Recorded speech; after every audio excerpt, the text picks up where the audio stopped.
Everybody is to leave here immediately. This cafe is closed until further notice. Clear the room at once. How can you close me up? On what ground? I'm shocked to find that gambling is going on in here. You're winning, sir. Oh, thank you very much. Everybody out at once. A dog is just a cat. A cat is just a dog. Here's looking at your kid. And many other quotable lines are in the film Casablanca, which is the subject of today's podcast. I apologise for the noisy birds. Just for 1 hour, be quiet. Oh, it worked. For a minute. Yeah. I'm Charlie. I'm Lily. As I said, we were talking about the 1942 film Casablanca. Okay. We'll do the birds another Soon. time. Yeah. Directed by Michael Curtiz, who also directed Mildred Pierce and White Christmas. It stars Humphrey Bogart, who's in The African Queen and Maltese Falcon. Ingrid Bergman from Notorious and Spellbound. Paul Henreid. Yeah, Deception and Now Voyager. Claude Rains from Mr. Smith Goes to Washington and The Adventures of Robin Hood in Babysitting. Peter Lorre, who's in M and Arsenic and Old Lace. But Peter Lorre's in a lot less than I thought he was. Really? Well, it's been years since I've seen it, and for some reason I thought he was like ever present, but he's not. Obviously, he's only near the beginning. Yes. Before you know. Yeah, before he gets screwed over by a prick. It's a bit harsh. What? He does get screwed over by him. Yeah. Yeah, Humphrey Bogart stars as prick. Although it's a silent PR. Or No. P. Silent P. Ick. Ick. He is an ick. He's a big ick. How he, I get it that he's meant to be like all selfish and then he has redemption at the end. Spoilers for Casablanca Well, I mean, from 90 years ago. No, 80 years ago. he's whatever. saying that he's like horrible and stuff. He's meant to be a representation of the US foreign policy.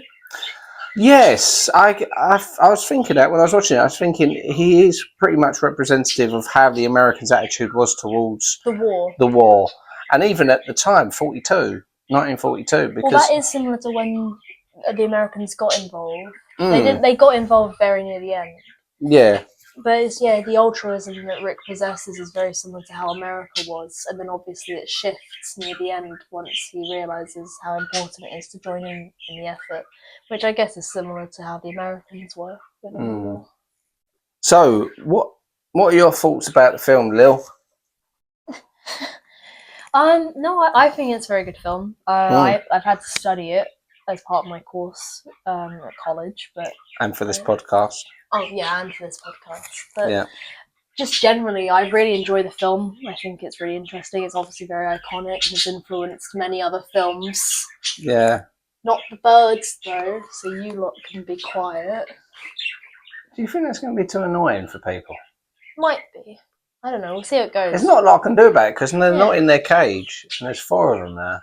So if I try to put them in their cage, that's going to... Well, they'll bite you to death. No, it's not fair on 4 them. against 1. Next time I'll make sure they're in the cage before we do the podcast here. So if you don't like bird sound, you might want to skip to the next podcast or watch an old one. Sorry. Go on. But I know I like black and white movies. Big fan of them.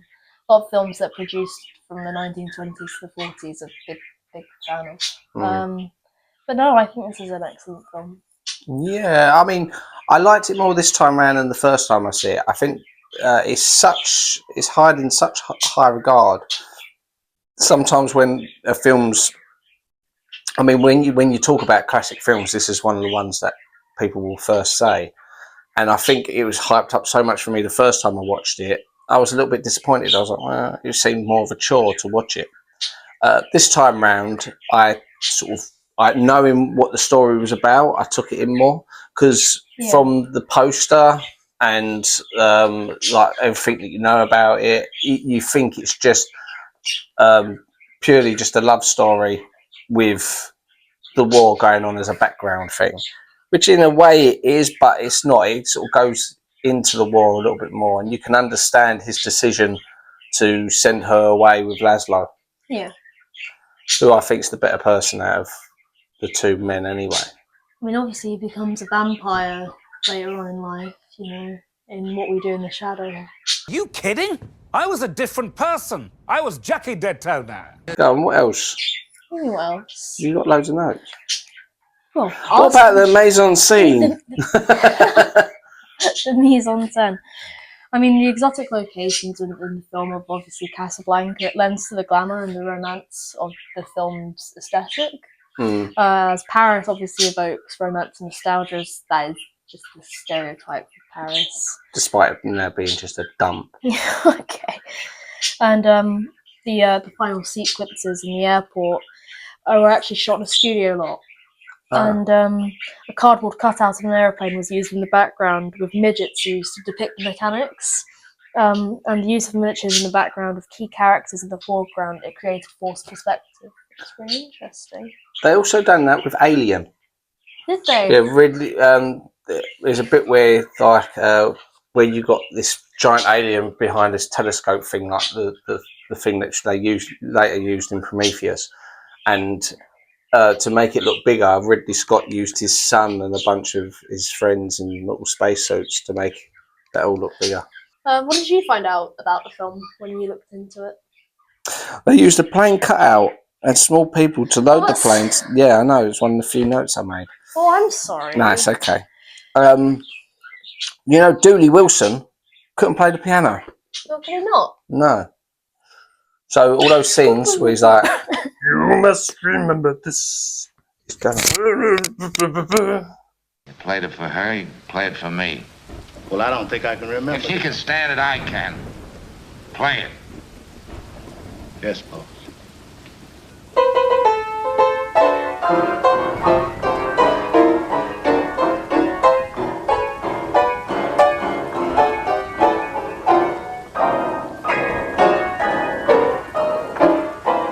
Casablanca is the result of the collaboration of accomplished personnel at Warner Brothers, including director Michael Curtiz, cinematographer Arthur Edison, and composer Max Steiner.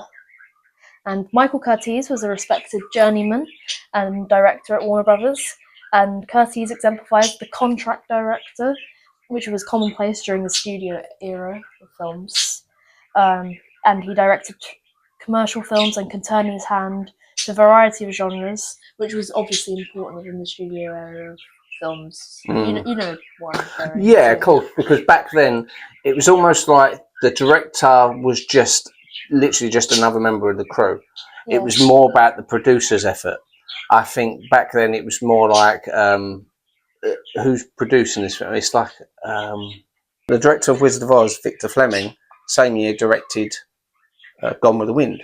So arguably two of the biggest films of all time, or the same year. I think it's like 39 or something like that. But no one ever mentions his directing prowess because he was literally filling in the gaps. Yeah. In fact, he took over from another director during Wizard of Oz anyway. It weren't until much later that directors were then given more credit, and now directors have top billing. Yeah. Even above the producers. I think it's about time, though, that they should sort of lean more. I think it's about time that writers had their name. No, seriously. I think, you know, as I said, the golden era of Hollywood, it was the producer, then became the director. Now the time for people to acknowledge writers and what they do, because, like Casablanca, for example, what's the strongest thing about it? It's the story. You know, you could say, oh, it's well directed or well produced or whatever, but is it really compared to the writing? I think all elements of a film are important to the film. Like, you can't have, the film wouldn't be what it is if any of the levels that it was at was lower. For example, say if the actors weren't as talented as they were, you wouldn't have the same film. No, but you can have weak links in things. However, what I'm saying is, if the story is the weak link, often the film will not have any acknowledgement. All the best films that I can think of, what are your favourite films of all time? More often than not, they've got a good story. Yeah. And all I'm saying is, when it comes to films, writers have always had the short end of the stick. You know, unlike in music, when it's in music, writers get priority. Writers get all the royalties. They get loads of credit for what they do. You know, even if they're not there.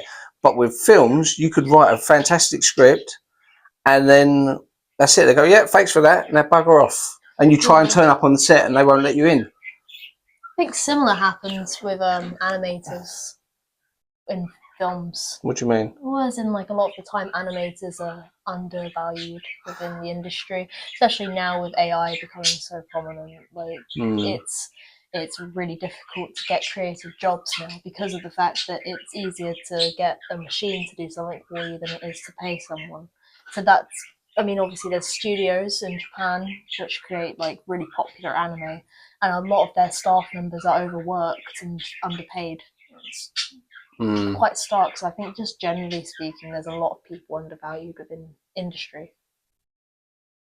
Yeah, I also feel stuntmen is one that always comes to mind, because you think the amount of the life expectancy with stuntmen is a lot shorter than any other person in the crew, or has been traditionally, because obviously they literally put their lives at risk for these amazing stunts on film. It's not so much nowadays. There's so much health and safety and CGI. They think, well, why are we going to get this person to jump off this cliff when we could have him jump off in front of a green screen with a mattress there and a bungee on his back? Whereas back in the day, you had some amazing stuntmen, and they never really got the credit, because there's no like a category at the awards for best stunt or best stuntman. You know, other categories will get recognised. Anyway, what can you say about the sound? Sound? Well, the track "It Had to Be You" is a key motif throughout the film. What the As Time Goes By? No, that's As Time Goes By. That's a completely different score. I'm talking about "It Had to Be You." Composer Max Steiner created an entire score based on this popular Broadway song, and it's using key points to remind us of Rick and Elsa's love. And the orchestral score dominates the Paris scene flashbacks. The music that plays throughout that is predominantly "It Had to Be You." Oh. As you said before, As Time Goes By, it is an entire score based on this song. It appears in key moments to remind us again of Rick and Elsa's love, and it creates the nostalgia that is obviously present within the film, because that is probably one of the film's main themes, the nostalgia of a romance that was once there, it's now lost. And it's forever associated with that song, this film, along with all the quotable lines like Nanny pointed out. Yeah. Like "Who's looking at your kid? If you don't get on that plane, you're going to regret it. Maybe not today, maybe..." Yeah. Beautiful friendship. It is, but that's just, again, "Welcome to Jurassic Park."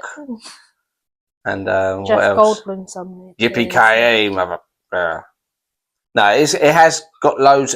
It's such an iconic film. You can imagine that if in the history of cinema they could only pick, like, say, a dozen iconic films, and this was in the list, you couldn't complain, because you go, oh yeah, of course, Casablanca, all-time classic. That would represent that period of time, those types of movies.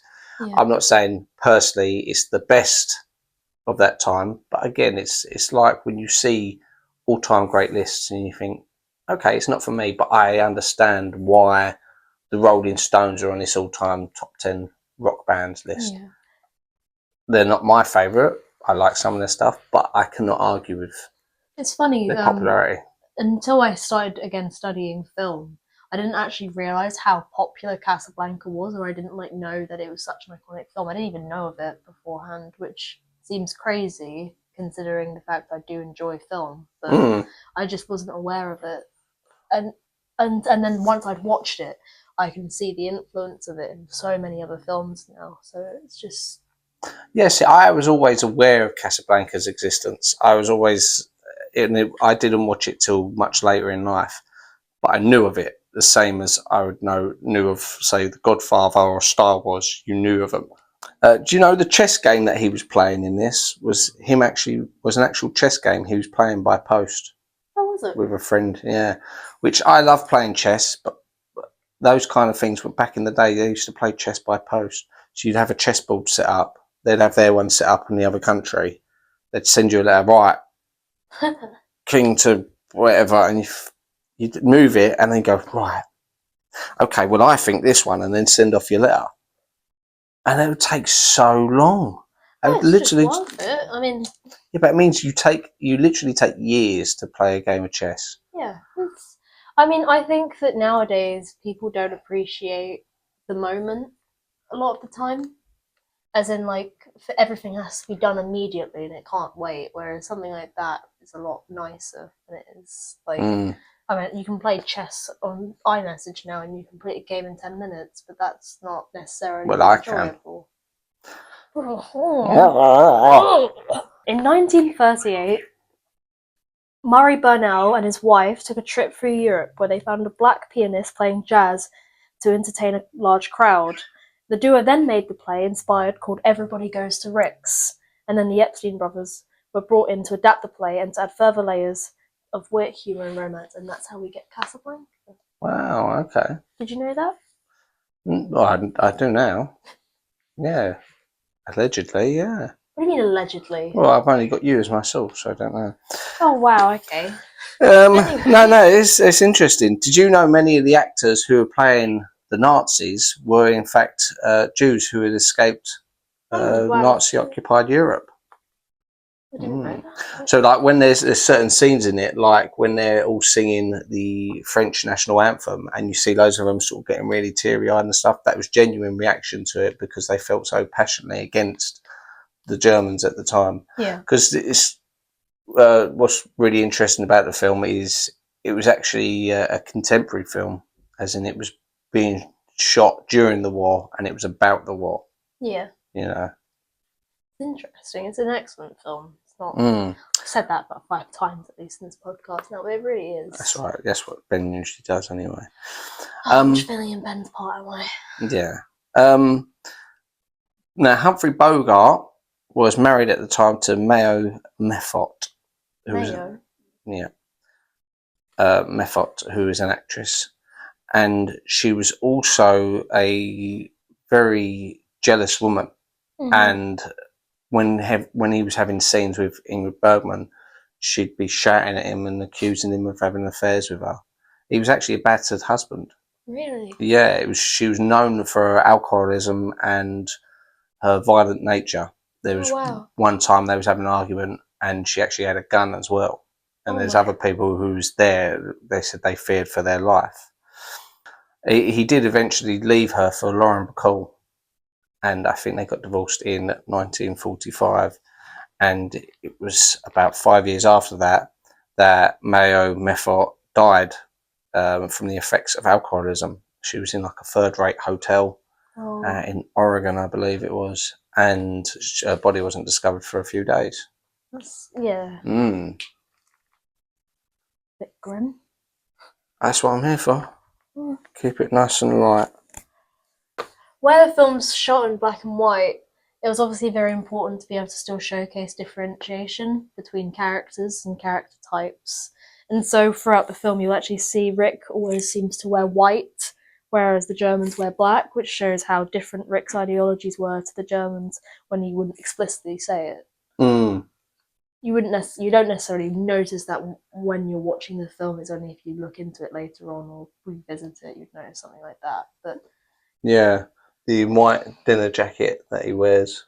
It's also like the color white is like a symbol of, like, I guess peace, and where he's obviously stays politically agnostic until near the end of the film.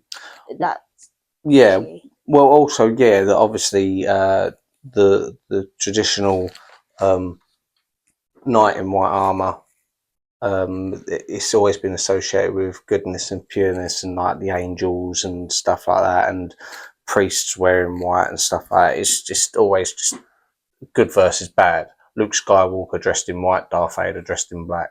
Yeah. It just makes it very simple. So when you're watching something, you can get closer, you can get quicker to the chase and go, okay, well, this guy is obviously the good guy and that one's obviously the bad guy.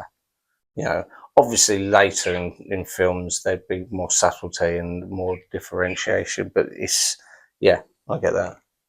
I desperately want to find my fez because I think I will find it afterwards. Yeah. It's always the way. Mm. Right. So how would you rank this film amongst all your favourite films? Amongst all my favourite films, well, it isn't one of my favourite films. I appreciate it. But no, I'd say it's probably in my top 100, maybe. Oh, really? Yeah, there's the amount of films I've watched. That sounds like a brag. It's really not. It's just saying the amount of films I've watched. I think 100, a top 100. Yeah, this wouldn't be in my top 100. Yeah. But I do like it. I like it a lot more now than when I first watched it. But it's only because the amount of films. However, like I was saying, the significance of it can't be denied. Yeah. You know, there are certain films throughout history. If I had to say right now off the top of my head, name like 10 of the most important. Films. Yeah, you'd go like Citizen Kane, and Casablanca, Godfather, Jaws. Yeah. You know, these films that they're so significant, so iconic, and they literally they change cinema, but they also capsulate that exact moment in time. Yeah, exactly. of cinema. Mm. I think you can't deny it. No one can deny. Influence, at least. Mm. So, do you think some people would say that that the decision made at the end was the wrong one? No, for me, it's very, again, it's like the bare bones of what La La Land became. You can't always be with the person you love, or you can't always have what you want, because in reality, it's not necessarily right for everyone. Or not just that, but also like it's not always right for yourself, because Ingrid Bergman's character, if she hadn't gone off with Laszlo, then he may not have been able to continue the effort in the way that he'd done, as Rick points out. Yeah. And Rick, he's now developed into someone who's appreciative of his solitude, and if he was to fall in love again, it wouldn't necessarily be honest to himself. So I think that it's very important that... Well, yeah, he sacrificed his own love. He basically, they loved each other. I think what I got from it, Rick and Ilsa loved each other more than Laszlo and Ilsa loved each other. I think she does love Laszlo, but she really sort of became besotted with Rick, especially during their time in Paris. And if there wasn't a war going on, she probably would have stayed with Rick. Yeah. But Rick, despite like he kept saying, I don't stick my neck out for people, and doesn't, like you said, represents the Americans' attitude towards it, it was showing, okay, well, you know, maybe I should do the right thing and stand up. And, you know, it could be said that that's the kind of attitude that the Americans needed to hear at the time, because they was looking at it, oh, there's a war on the other side of the world, it doesn't concern us. Yeah. You know, it's only when eventually they realise, well, it might very well concern us, and it's this deadly force that's going across Europe isn't going to stop until we all stand up against it. It's very simple. I mean, obviously, that's also like the similar message that comes across in things like Cabaret and stuff like that, where like if you don't stand up soon, what's happening to others will happen to you. Like, who's going to be there to fight for you when you didn't fight for them? Type mentality, which is obviously prominent World War II ideology, because obviously it didn't affect all the Germans until obviously at the latest possible point, when obviously there was nothing they could do to stop what was happening. So, Oh, it's like the Manic Street Preachers, their song, if you tolerate this, then your children will be next. Yeah. Insert clip. Now. We living together, but still in farewell. which I won't be able to because then get copyright issues. So yeah. Never mind. Anyway, IMDb. What'd you call me? IMDb. Right, on IMDb, this only got 3.2 out of 10. No, what did it actually? No, on IMDb, it's got 8.5. Yeah, that makes sense. I get that, but I put like a good 5 of that at least due to its significance. Yeah, I get that, but it's definitely not a weak film. Oh no, It's a very strong, well-made film. It's well made for its time. Obviously, loads of certain aspects of it are dated, like some of the effects and stuff, like the plane and everything. Yeah, obviously, but that's not like. Look at that plane! Don't it look real? It's like, yeah, right. Who you trying to convince? But no, it was an original and brave piece of filmmaking for its time. Because again, at that time, you didn't actually know which way the war was going to progress. Yeah. It could have very well been one of those things that had the Nazis been successful, that this film would have disappeared, because once they got hold of it, they were no, we don't want any of this. Yeah. You know, I see another film from about the same era, The Great Dictator, Charlie Chaplin, which Chaplin, of course, done as he changed the speech at the end because he realised how serious it was getting, the war. Up until like when they were shooting the film, they just thought, oh, it's just some topical situation, something that's going on at the moment, but it's, you know, it won't get that far. And then he has this big speech at the end. It could have sealed his fate, because again, if the Nazis had come into power, he could have been public enemy number one. He's done this film where he's making fun of Hitler. Yeah. You know. Rotten Tomatoes, the critics gave it is at 99%, and the audience 95%. I think obviously the critics' score doesn't surprise me. No, because obviously if you're coming from a critical perspective, you're going to be a bit snobby, and it is a bit of a snobbish film. Like, you don't generally come into contact with this film unless you're seeking it out, I'd say. Well, at least nowadays. I have some criticisms. I criticise the way the man runs at the beginning. Because, you know, they're in the market and they go, can we see your papers? Oh, I left them at home. Well, you have to come with us. Oh, no, here they are. Hands them to him. Looking all shifty. And goes, these are out of date. Oh, he runs away like it's like a brisk walk. And then they shoot him. And I think, well, okay. What good was you going to do anyway? Brisk walking all over Europe. Anyway. But that is my... what my main criticism of the film, the way that man runs at the beginning. Yeah. Okay. Yeah. Well. So, that was Casablanca, and what should we do next week? I don't know what you guys are doing next week. Well, you could pick. We could do another one next week. Well, how about we watch a film from a bit later on, Bonnie and Clyde? Or not? Yeah. Bonnie and Clyde. Bonnie and Clyde slept with one another, laid under the cover. I don't know the words. Anyway. Warren Beatty. Yeah, Warren Beatty. And testing me. Give me a sec. Mum? Yeah.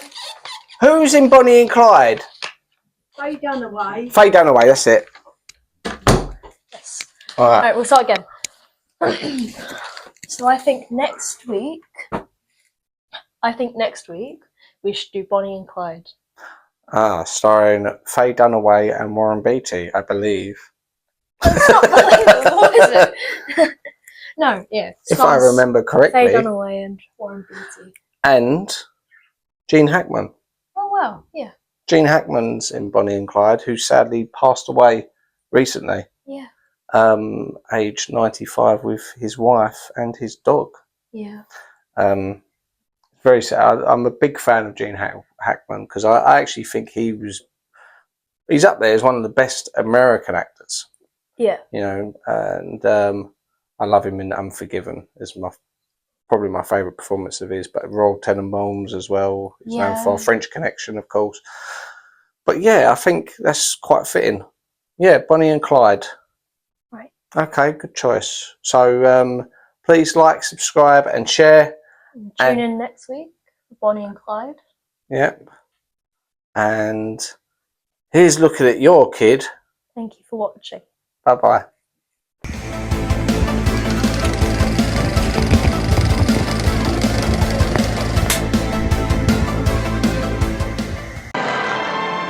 Louis, I think this could be the start of a beautiful friendship. Look out, Rick! He's packing heat! Good work, Sam. Come on, I'll buy you a falafel. Not so fast, Schmattenheimer. Hope you don't mind my dropping in. Not at all, sweet cakes. You know what to do, Sam.